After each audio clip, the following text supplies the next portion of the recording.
So, magandang hapon sa inyong lahat, mga idol. At ngayon ay magandang hapon naman sa inyong lahat. Dahil ngayon ay, syempre, papasilip natin yung ating mga inalagaan dati.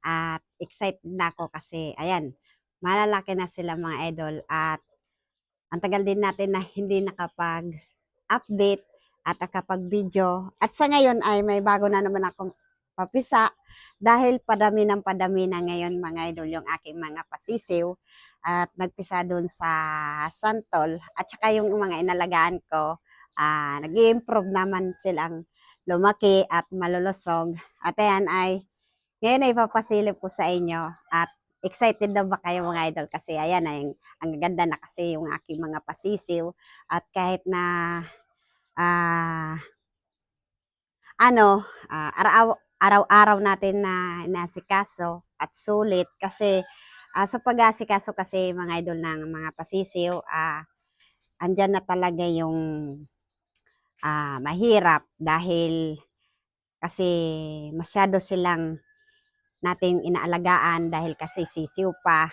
at syempre pag sisiw, kailangan talaga natin na todo effort na bigyan sila ng tamang patoka at saka pang-maintenance natin ng vitamins at para talaga nakita natin talaga na malulusog yung aking mga pasisiw. At ayan mga idol at samahan nyo ko dahil papasilip ko na sa inyo yung aking mga pasisiw dahil inuna ko muna sila mga idol binigyan bago yung aking mga stag kasi yung aking mga stag plain water na muna yung aking bibigay dahil magaganda naman yung ating mga stag tapos, at syempre, super init.